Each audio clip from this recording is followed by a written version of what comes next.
Friends, this is a man I don't have to introduce. أيها John Kerry, the Secretary of State of the United States. Nevertheless, let me add just a personal note. You have come here since 25 years, many times, every time with an important message. I remember last year when you made your important speech on violent extremism. I have to say, observing you, you are a man who has a holistic approach to foreign policy and who knows that foreign policy can only be successful if you handle the root causes. I also have to thank you because if we had again a very important Iranian delegation here, I think it was thanks to your tireless efforts which finally brought something which you presented to a conclusion, to a successful conclusion. So without further ado, Mr. Secretary, the floor is yours. Thank you.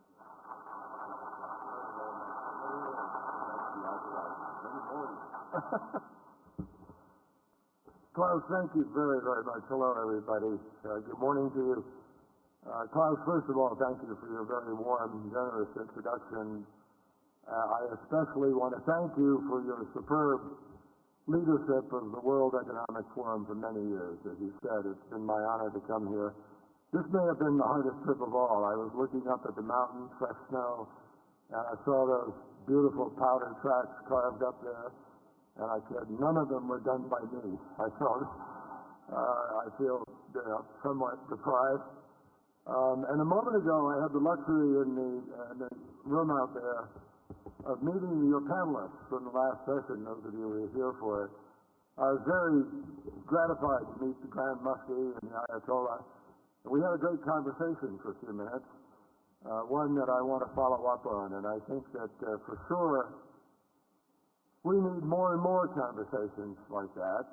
More and more people need to see that the Sunni-Shia divide is being exploited and Islam itself is being hijacked.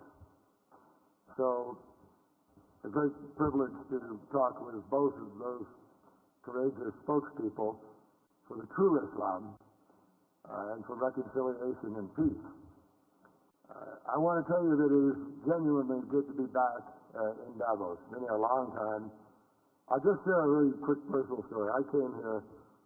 My dad was in the Foreign Service, and he was serving in Berlin shortly after the war. And he was a legal advisor to the High Commissioner of Germany. And I was at school, and he dragged me here at age 11 and took me up. I'd never been on skis, and he took me up to do the Parsen on day one. And I want you to know I went down the entire mountain on my rear end. But it was a hell of a lot of fun. Folks, we have so much on our minds as we come here today. So I'm going to jump right in. I want to ask all of you to think back to the most indelible images of last year. The body of a tiny boy lying face down in the sand, masked figures wielding knives over kneeling prisoners in orange jumpsuits, a teenager clinging desperately to the outside of a packed bus, urban neighborhoods reduced by war to cinders and rubble, a Jordanian pilot burned alive in a cage. I can't think of a time in my life, and I grew up in the shadow of World War II, where I have seen so much atrocity live thrown at us so relentlessly. Headlines bear grim stories of savage terrorist crimes, populations racked by sectarian violence, social media marred by eruptions of hate, and millions of refugees risking everything to cross dangerous waters to reach freedom, to reach for a better life. Now, engaged as we are in some parts of the world in a daily struggle with terror and conflict, with people who want to blow themselves up, people who care not about life here today, but about something they've been told about the future, people who kill innocent people simply to destroy, shock. So living as we do with those images, it's understandable that some people wonder whether we are now trapped in some irreversible decline, whether we are in fact forced to accept a new normal that is far less than any of us anticipate or want. And certainly if this were true, let me tell you, the best intentioned efforts of any Secretary of State or Foreign Minister or President or Prime Minister would all be lost in vain. We could just spend our time rearranging the deck chairs all we want, and our global Titanic would still go down. But I do not believe that this is where we find ourselves. We are not living a new normal, and we don't have to. We are not the prisoners of a predetermined future.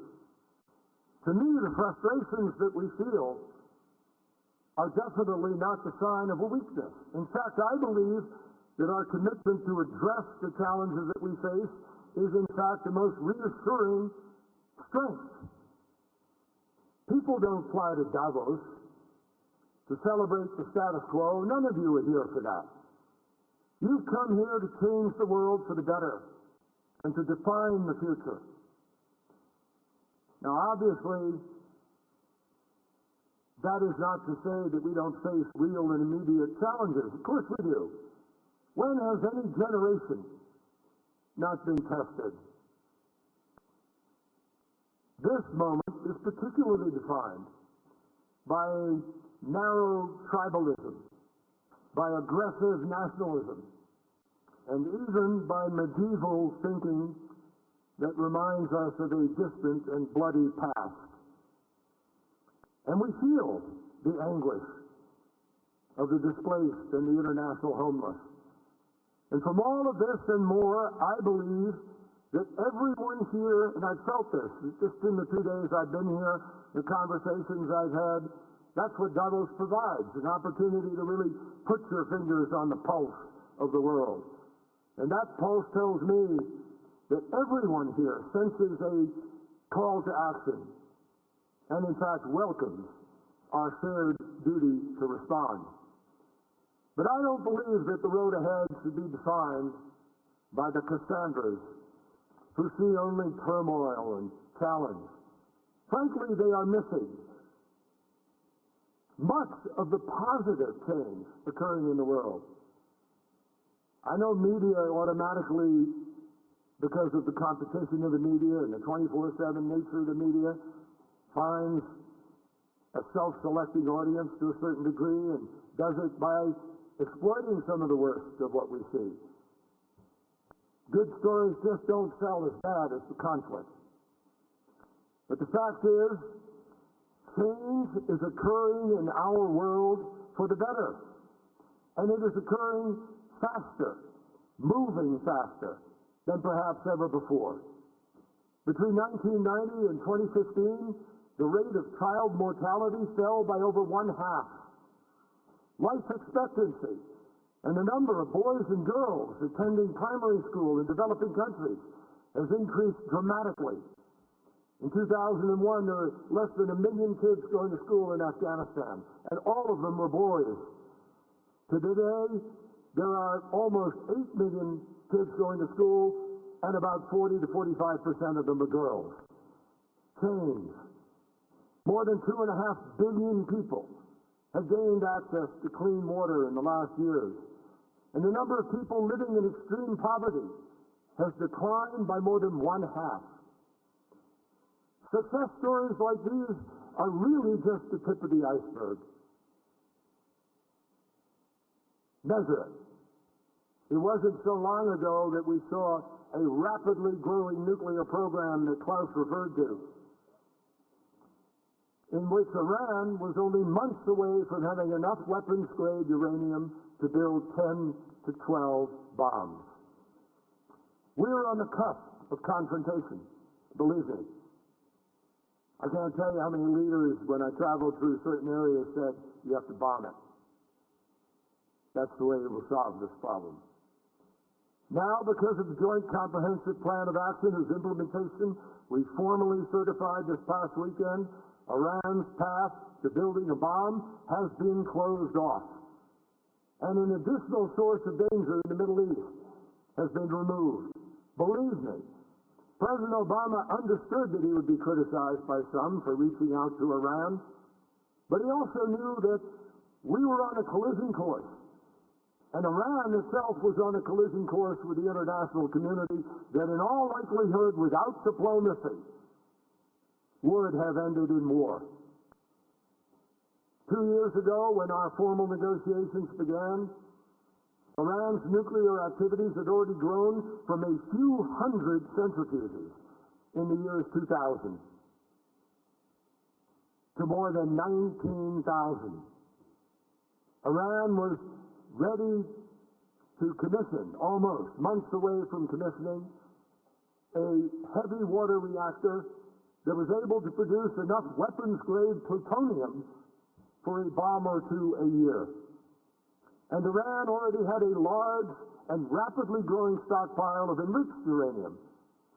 Experts told us that Iran could, if it chose to, obtain all of the fissile material that would need for a nuclear weapon in as little as 2 months. Compare that to where we are today. Under the Joint Comprehensive Plan of Action, every single one of Iran's pathways to a bomb is blocked. Its uranium pathway, its plutonium pathway, its covert pathway, blocked. Due to massive cuts in its uranium stockpile, about 98%, may I say, and reductions in its enrichment capacity, all of which, by the way, Iran agreed to. The country's so-called breakout time has now stretched from 2 months to 12 months or more, for at least a decade, while we build confidence, while we build accountability. And there'll be 130 additional IAEA inspectors in Iran, 24/7, 365, to make sure that that holds true. Now, before the talk started, the IAEA was unable to get answers to its questions. That's why we had sanctions. That's why we were in confrontation. It did not have assured access to investigate locations in which undeclared nuclear activities might be carried out. Today, the IAEA put in place every one of the extensive transparency and verification measures called for in the JCPOA. And because of the unprecedented monitoring and verification requirements that are an integral part of the plan, the world can now be confident of precisely what Iran is doing. For Iran to break out secretly, its technicians would have to do more than bury a processing facility deep beneath the ground. They would have to come up with a complete, from start to finish, nuclear supply chain. And our experts agree that they could not do that undetected. And although some of the specific limitations in the plan apply for 10 years, some for 15 years, some for 20 years, some for 25 years, uranium from the mine to the mill to the yellowcake to the centrifuge to the waste through the full cycle will be monitored for 25 years. But more importantly, all of the expanded monitoring and verification provisions that now exist within the IAEA because of the mistakes that were made in North Korea are now in effect for the lifetime of Iran's nuclear program. And Iran has agreed to never, ever pursue a nuclear weapon, and that is codified in the United Nations Security Council resolution as well as in the agreement itself. My friends, the region is safer. The world is safer. Last December, representatives from more than 190 nations came together in Paris to express their commitment to build a low-carbon energy future in which greenhouse gas emissions are curbed and the worst consequences of climate change are prevented. We've been working on that for 20-plus years. I was in Rio, 1992, part of the delegation with Al Gore and Tim Wirth and a bunch of people many of you know. But it was voluntary. We weren't able to get there. We went through machinations of Kyoto and other efforts. Finally, we came together in a unique, extraordinary multilateral event. 3 years ago, when I first became Secretary of State, we were living with the experience of the failure of Copenhagen and the problem of China being on the other side of the ledger. President Obama asked me to go to Beijing and open up a new collaboration, if it was possible, on climate change. Everybody was skeptical, but we built a strong working relationship. And in the end, our two presidents, President Xi and President Obama, were able to stand up in Beijing a year before Paris and make an historic announcement that changed the entire dynamic of the negotiations in Paris. In August, I had the privilege of traveling to Havana to raise the American flag above our embassy for the first time in 54 years. President Obama's bold decision to normalize diplomatic ties with Cuba reflects, yes, both our national interests, but it also reflects our desire to try to help the citizens of that country live in a more open and prosperous society. We were determined to turn a corner after decades of a policy that just simply didn't work. You know the old saying, the first way to solve the problem of digging a hole deeper and deeper is stop digging. But we have a long way to go, we know, but we're already seeing progress. Last year, travel to Cuba by United States citizens to deepen the ties between our people increased by more than 50% over the previous year. We have further empowered a growing Cuban private sector that now employs thousands of Cuban workers. And the government of Cuba signed its first cellular telephone roaming agreement with a United States company that will help Cubans connect to the world and access information. And every one of you here knows that helps changes thinking, changes behavior. Now, of course, the United States and Cuba still remain far apart on some very important issues. But we are much closer than we were in our ability to be able to address those differences in a systematic and mutually respectful way. I talked to my counterpart, Bruno Rodriguez, the other day. We will meet again shortly to talk about those other differences and to continue to try to march down this road. In October, after 7 years of negotiation, the United States joined 11 other nations along the Pacific Rim in signing and sending to Congress the Trans-Pacific Partnership, a trade agreement that will ensure heightened labor and environmental standards in 40% of the global economy. And already other nations in the region are beating on the door and saying, we want to be part of that. We want to be part of these higher standards, environmentally responsible, labor responsible business enterprises. At this time last year, I remember this because we talked about it here. Experts were predicting that the Ebola virus was going to kill 1 million people or more by Christmas of last year. Again, President Obama led an effort at the United Nations to bring people together.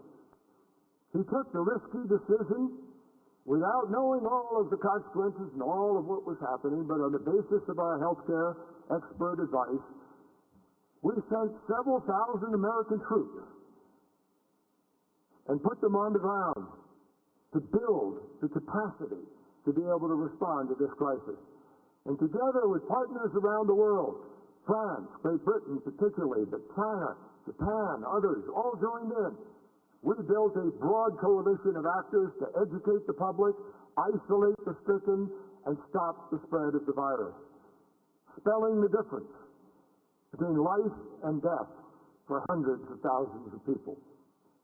And in response to the global refugee crisis, President Obama is going to host a summit at the UN this fall, and the summit will be the culmination of a sustained, rigorous effort to rally the world community on several fronts to increase by 30% the response to humanitarian funding appeals, the number of regular humanitarian donors, to increase it by at least 10, to at least double the number of refugees who are resettled or afforded other safe and legal channels of admission, to expand by 10 the total number of countries admitting refugees, and to get 1 million children in school and 1 million people working legally. Now, the private sector, civil society, religious organizations will also be called on to help integrate refugees into host communities socially, academically, and through access to employment. And I know we know how to do this in a way that protects the security of our country. Across the globe, my friends, you don't hear about it every day. You don't read about it every day. But every day I can tell you our diplomats, myself and others, are deeply involved in trying to bring peace together with regional organizations and trying to do so in troubled lands. We're working with countries to help stand up a government in Libya. Just before Christmas, we held a ministerial in Rome. We brought Libyans there. They agreed to sign the makings of a new government. And now we are working together to try to find a way to stand it up in Tripoli and bring people together and begin to move forward and take on Daesh in Libya. We're trying to end the war in Colombia. I appointed a special envoy to the task, and we are welcoming President Santos to Washington in 2 weeks to celebrate 15 years of our relationship under Plan Colombia, and we are working to help end the fight with FARC that is one of the longest-running conflicts on the planet. We're working to encourage a thawing of relations between India and Pakistan. Wasn't an accident if Prime Minister Modi and Prime Minister Sharif began discussions. And earlier this week here at Davos, Vice President Biden and I met with Ukrainian President Poroshenko to help ensure full implementation of the Minsk agreements. And I believe that with effort and with bona fide, legitimate intent to solve the problem on both sides, it is possible in these next months to find those Minsk agreements implemented and to get to a place where sanctions can be appropriately, because of the full implementation, removed. Even in lands at peace, my friends, reconciliation is still an imperative, and we are working that. That is why we're supporting the best chance in decades to achieve a settlement in Cyprus. I was there recently, met with both leaders, had dinner with both of them together. Others are engaged in trying to encourage this process. We were able to welcome something that we've encouraged and supported for a long time. In addition to that, a resolution between Japan and South Korea to end the sensitivity of the legacy of World War II. So, ladies and gentlemen, the world is not witnessing global gridlock. We are not frozen in a nightmare that we can't wake up from. The facts and the lessons are clear. If we stay at it, if we stay serious, if we're willing to work in good faith to resolve problems, not create them, then we can make progress. And what I find really exciting about this moment is that we are staring at extraordinary opportunities everywhere we look in the world. If we make the right choices, like our boldest predecessors who overcame depression, fascism, global wars, we can turn this story into the story that we want if we show that we have the same fierce determination to succeed. and succeeding will require that we tell the truth and take on and stand up to and try to resolve three interrelated challenges. Not in order of priority, but first, the demand for good governance. Second, the critical need to provide young people around the world, growing at an extraordinary pace, to provide them with the economic and social opportunity that they deserve and want.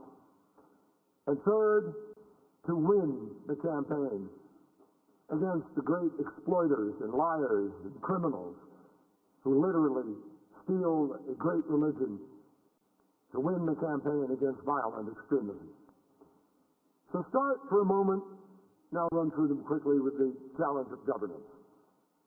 We have to acknowledge in all quarters of leadership that the plagues of violent extremism, greed, lust for power, sectarian exploitation, often find their nourishment where governments are fragile and leaders are incompetent or dishonest.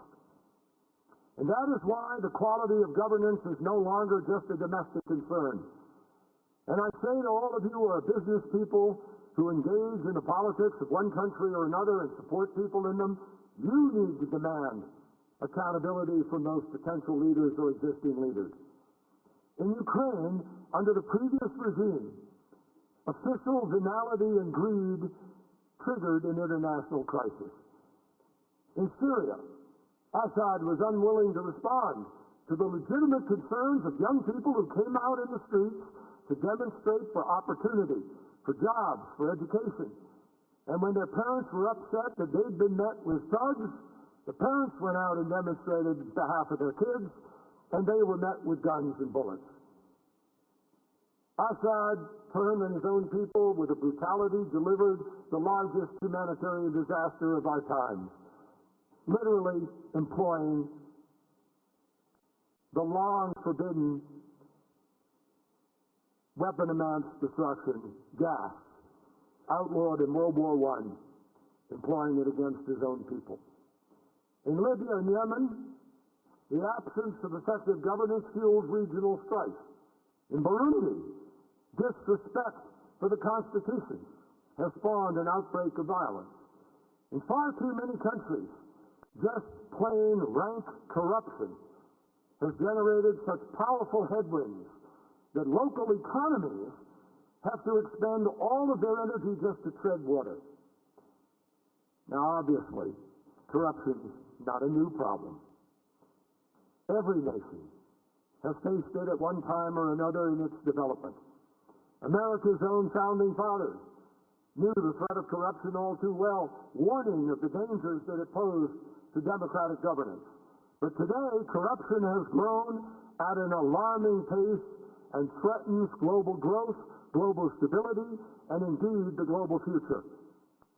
And when Prime Minister Abadi, who I met with yesterday, we talked about the reform effort in Iraq. When he took office in Iraq over a year ago, he found the government payroll weighted down with 50,000 soldiers who didn't even exist. That meant $380 million of dishonest public officials that got that money instead of it going to build the kind of inclusive and capable security forces that Iraq desperately needed. When Nigeria's President Buhari took office last spring, he inherited a military that was underpaid, underfed, and unable to protect the Nigerian people from Boko Haram. And one reason is that much of the military budget was finding its way into the pockets of the generals. And just this week, we saw reports that more than 50 people in Nigeria, including former government officials, stole $9 billion from the Treasury. Still, in the United States, my friends, we continue to prosecute corruption. And we live with a pay-to-play campaign finance system that should not be wished on any other country in the world. I used to be a prosecutor, and I know how hard it is to hold people in positions of public responsibility accountable. But I also know how important it is.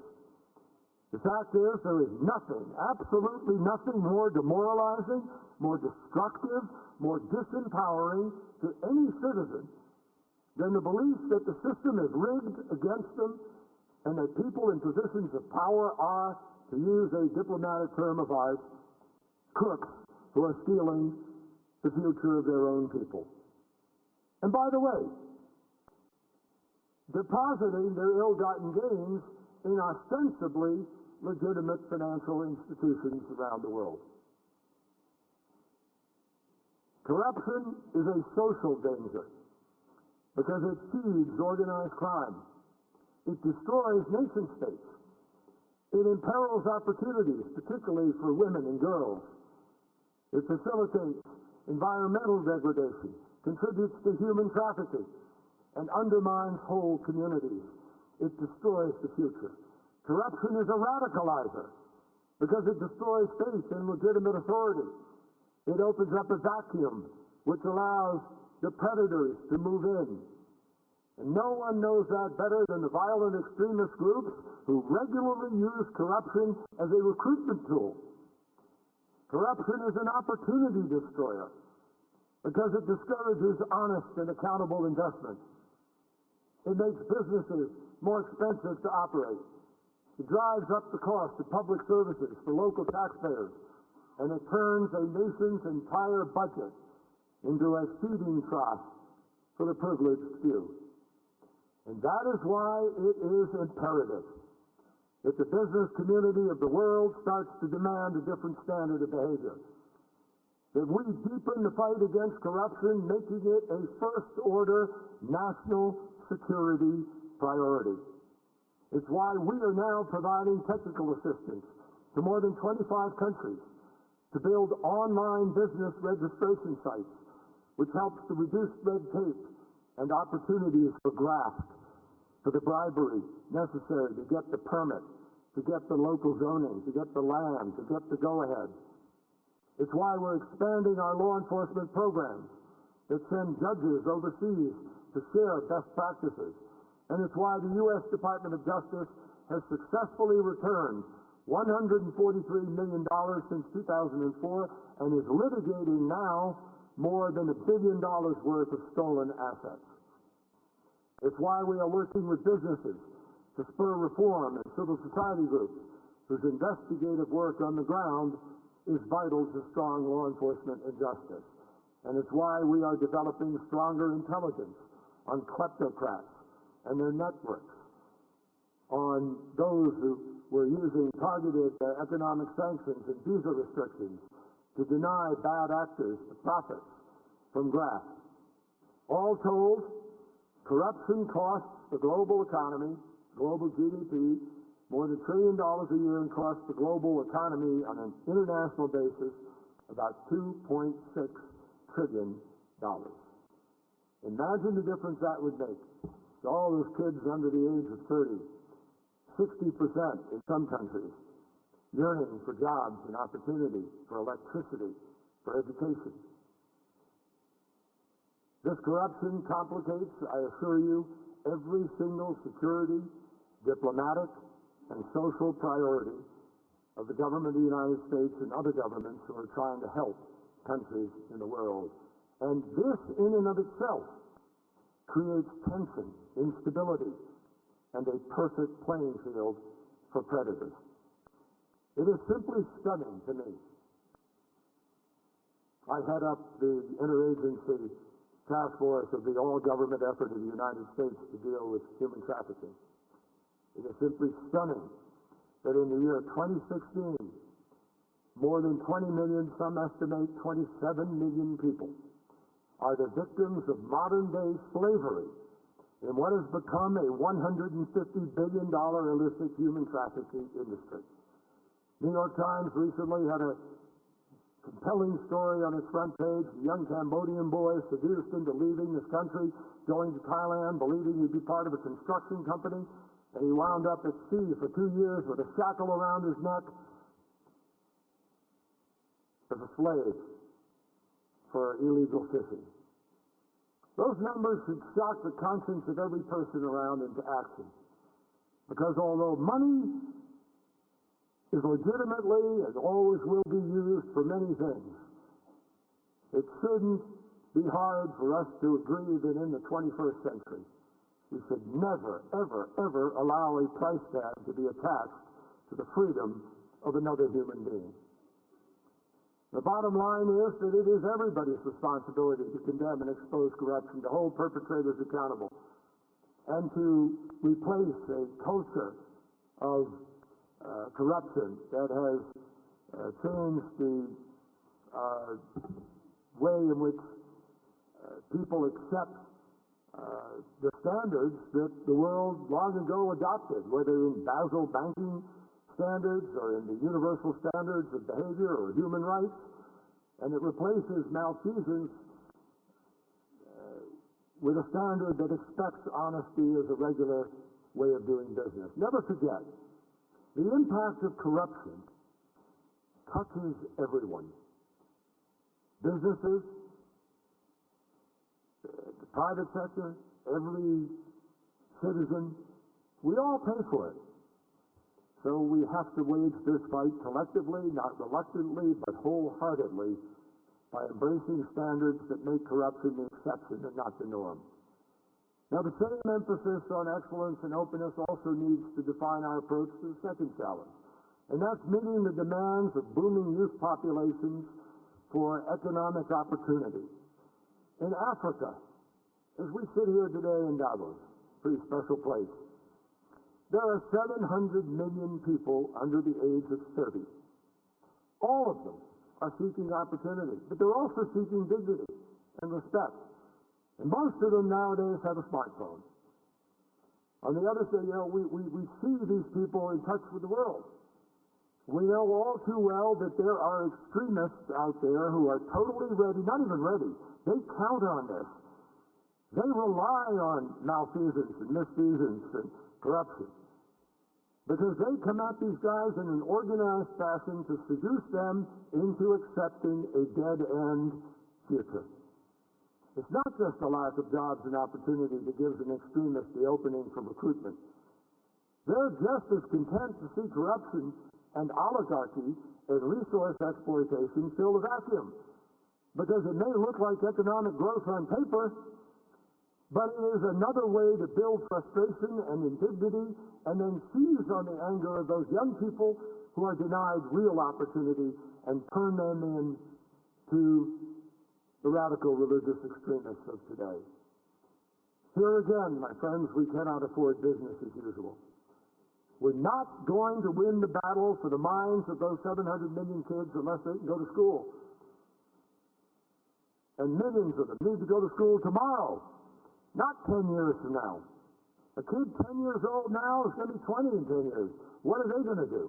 Where will they be? These swing voters in the struggle against violent extremism, if they grow up without an education, if they grow up without values, if they grow up without opportunities for a better life, who knows? And that's another reason why the development goals that were passed at the United Nations last year are so important. They address all of this. It is the holistic approach that Klaus talked about in introducing me. Just go back 14 years to the first Arab Human Development Report. Remember it? The report underscored, and I quote, "The mismatch between aspirations and their fulfillment has in some cases led to alienation, and its offspring, apathy and discontent." That was written way before Syria, way before Tahrir Square, way before a Tunisian fruit vendor thought he had to go self-immolate himself to address his sense of alienation. And in one way, that report's analysis, I have to tell you, remains profoundly disturbing. Because if we subtract oil from the equation, we are left with countries that simply don't produce enough of what the rest of the world wants. They don't do what's necessary to encourage investment. They don't trade efficiently, even among themselves. And they aren't always making the wisest use of their capital, their human capital.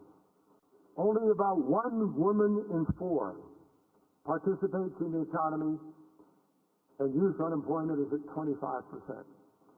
This leaves millions of young people who, because of social media, are not only frustrated, but completely aware of what they don't have in a world where everyone is connected 24/7. So what happens to all their energy and ambition? Who are they going to listen to? What ideas will command their loyalty? Now, on the plus side, those same studies show the extraordinary potential of the region in sectors ranging from farming to professional services to alternative energy development to tourism. And that potential is not going to be realized by doing another study. It's going to be realized by taking action. Governments, the private sector, the international community, everybody's got to do more to proactively take advantage of the opportunities that do exist. And that imperative applies all around the world. Governments everywhere have to remove barriers to innovation. They have to make it easier to start a business. They have to be more open to foreign investment and focus like a laser on diversification, streamline bureaucracies, prevent military establishments from crowding out private enterprise, and above all, give women and girls an equal chance to compete in the classroom and in the workplace. This is the only way to provide for the needs of nations and of the modern world. Now, everyone knows that even as we build prosperity and improve governance and fight corruption, we also have a fundamental obligation to keep our people safe. And that's the last challenge, the third challenge I want to just mention quickly. In the 21st century, we're learning every day that next door is everywhere. And there can be no limit to our vigilance, either in territory or in time. Last year in this forum, I suggested that the fight against violent extremism may well be the defining challenge for our generation. Nothing that has happened since has caused me to change my mind. But I want to emphasize that this confrontation with the forces of terror is not separate from reforming governance or from strengthening our communities in other ways, because doing so, as I've tried to describe, is fundamental to eliminating the opportunity for extremism. And as we take on this challenge, we have to avoid two dangers. The first is that we treat this violence as some sort of new normal, as I mentioned earlier, just a fact of modern life with which we're going to have to coexist. And the second is that we overreact and define our adversaries so broadly that we invite remedies that backfire. Our efforts have to be properly directed at those who plan, finance, and carry out terrorist attacks, no less, but also no more. Because we recognize an important and an inescapable truth. The conflict is not between one civilization and another, which I sometimes read and you read. It's between civilization itself and barbarism.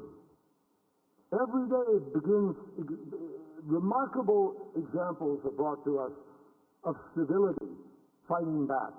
Last month, an al-Shabaab gunman stopped a bus near the town of Awak, Kenya, demanding that the passengers separate themselves according to religion.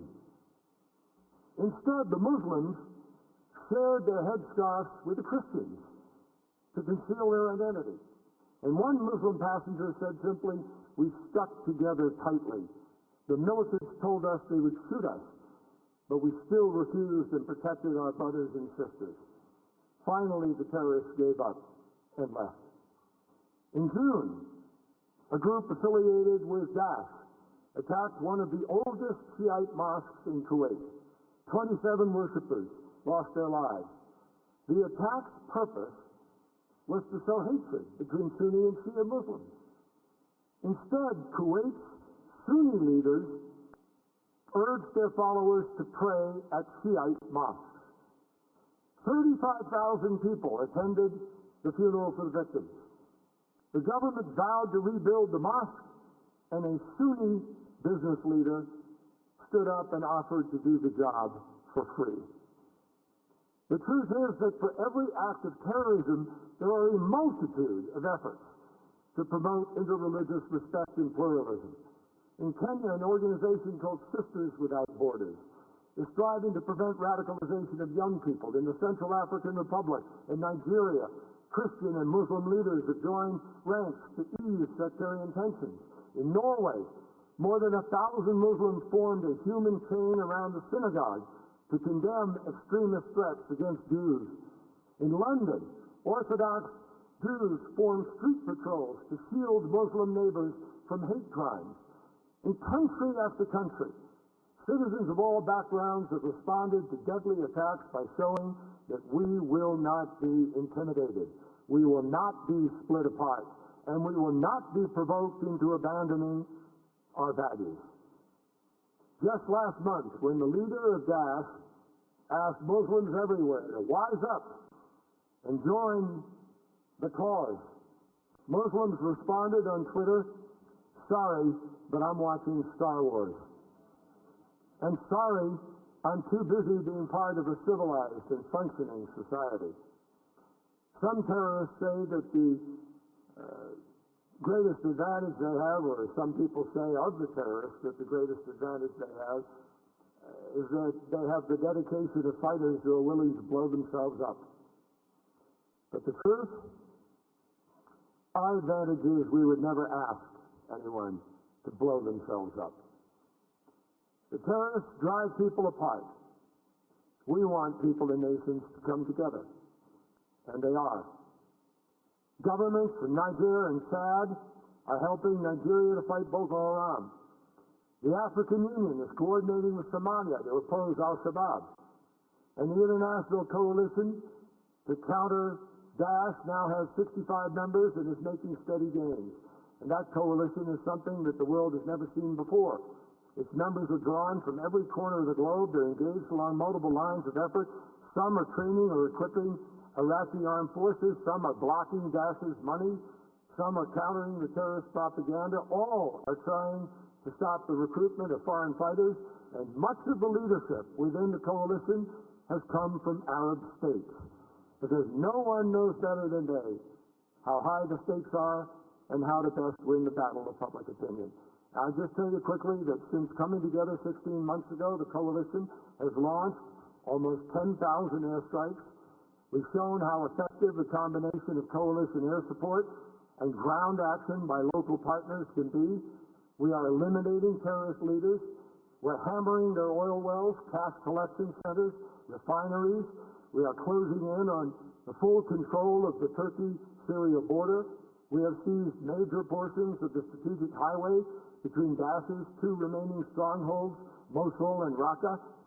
Daesh has already had to slash the salaries they pay their fighters by 50%, and that was one of the great recruitment tools. And we have pushed the enemy already out of 30 to 40% of the territory that it once controlled. Now, yes, the struggle is far from over, but we are headed in the right direction. Look at Tikrit, Iraq's Sunni heartland. A year ago, the city was being pillaged by Daesh. Everybody left. Its thugs were everywhere, stealing anything not nailed down, killing anyone who didn't cooperate, posting images of their atrocities on YouTube. The local university was their headquarters. Today, that university has reopened with 16,000 students.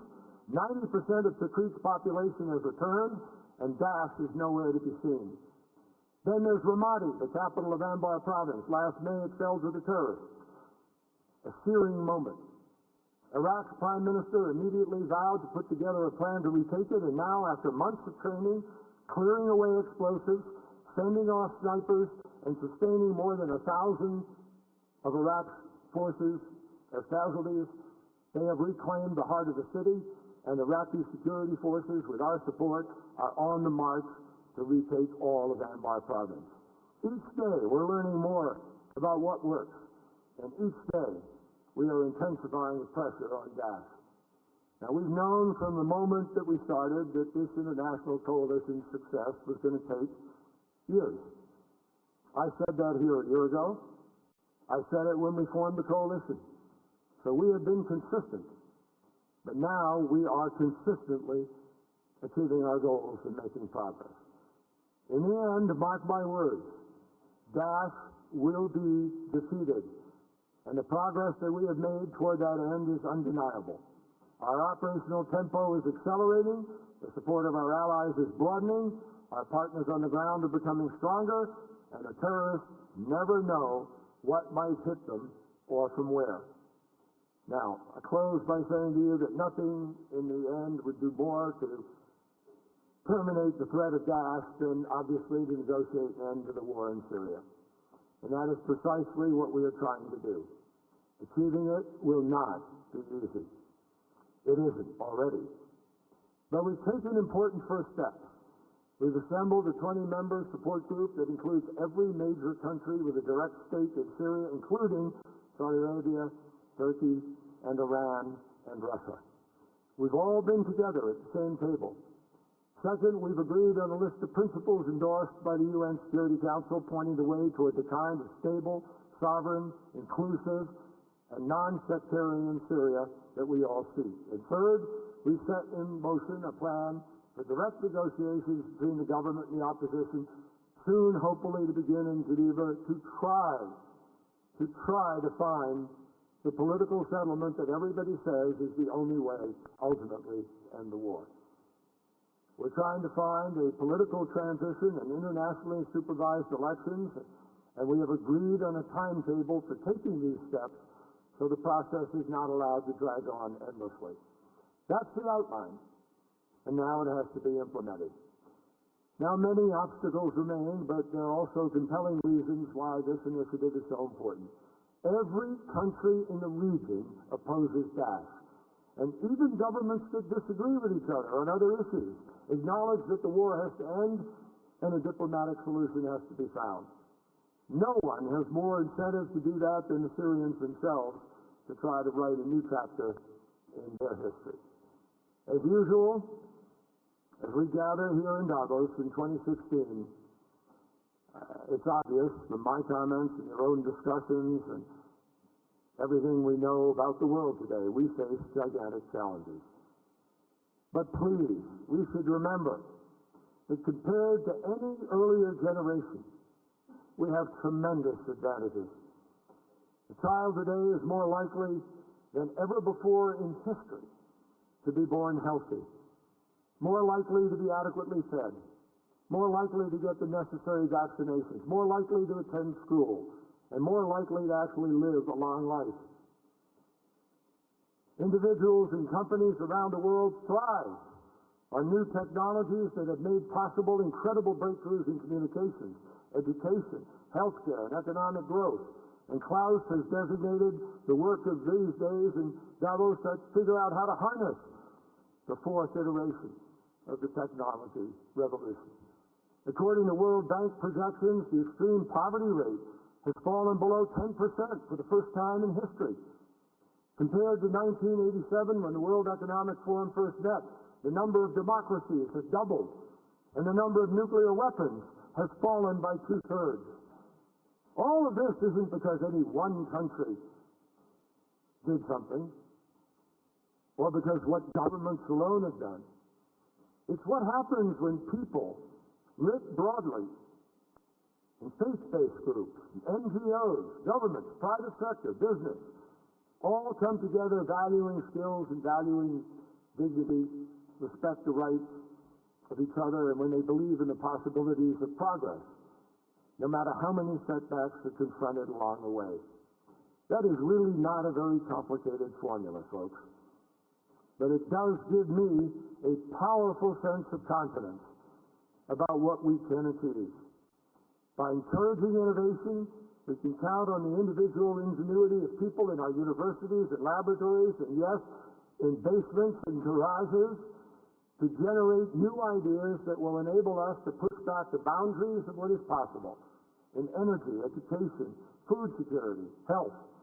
And through a process of open discussion like we engage in here, we will continue to identify ways to improve governance, to foster shared prosperity, to create societies whose leaders are accountable and whose citizens have the privilege of thriving under rule of law. And by insisting on rights and dignity of every human being, we will ensure the defeat of Daesh and similar groups that have nothing to offer anybody except destruction and death. That is how we choose to have a world defined not by shutting off the world, not by segregating it by tribe, sect, religion, not by conflict, but by opportunity. And believe me, opportunity is something that the Daeshs and the Boko Harams and the Shababs can never offer. So our responsibility is clear: to build for ourselves a future where the most indelible images are not what I described at the beginning, but instead are not the products of violence, but are prosaic and profound in the simplicity that they present. A girl in a school where she never had been able to be. A workplace in high gear in a place where jobs never existed. A voter's ink-stained finger where they never before had had the privilege of choosing anybody to lead them. A head bowed in prayer with a sense of security and safety. And a tiny boy with a plastic shovel in his hand playing on a beach. This is the shared mission of our generation. Less to make history than to calm history. To create the largest possible oasis of time about which no future war movies will be made, no epic battle diaries kept, no genocide memorials needed, a time of quiet building and the peaceful pursuit of a rewarding life. That is a task in which we can all have a stake and in which we actually can all play a role. And I hope it will inspire all of us to take more steps, hopefully giant steps, to define a future of decency and peace. Thank you.